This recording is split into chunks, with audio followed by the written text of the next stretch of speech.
Ou une stratégie. Bombarder n'est pas une stratégie, ce sont des moyens employés. La stratégie, depuis le début de l'opération, qu'on le veuille ou qu'on ne le veuille pas, les seuls qui en ont une, ce sont les Russes.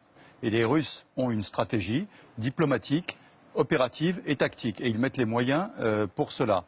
Aujourd'hui, depuis quelques jours, la coalition qui était en place depuis un an, effectivement, qui bombardait, qui avait des difficultés parce que les combats au sol, les seuls qui étaient vraiment efficaces dans les combats au sol sont les peshmerga du côté irakien.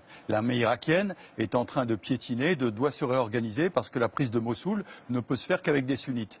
Donc hésiter.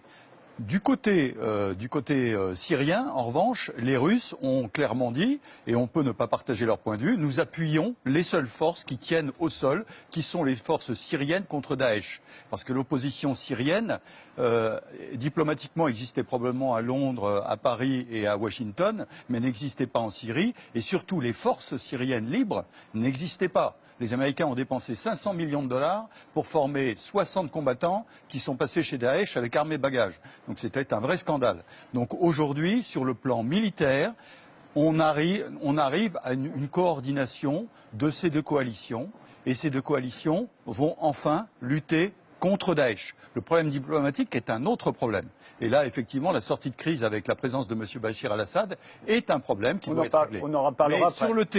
Sur le terrain, enfin, la coordination des moyens aériens mis par les Russes et par les alliés occidentaux et arabes sunnites, puisque je rappelle qu'il y a la Jordanie, il y a également l'Arabie saoudite et les Émirats qui sont dedans, vont pouvoir venir en appui de forces au sol. Et à votre question, oui, il faut des forces au sol. Rien ne sera gagné tant qu'il n'y aura pas de forces au sol. Et là est la grande question. Quelles sont les forces au sol? Certainement pas occidentales. Ça serait une nouvelle croisade qui serait absolument impossible. Et donc, il faut impérativement des forces locales. Pour l'instant, on peut compter sur les doigts d'une main les chiites du Hezbollah, l'armée syrienne, l'armée iranienne, les peshmerga et en Irak, aujourd'hui, l'armée irakienne qui doit se restructurer parce qu'elle est essentiellement chiite et elle doit intégrer les sunnites, sinon elle n'arrivera pas à gagner son combat.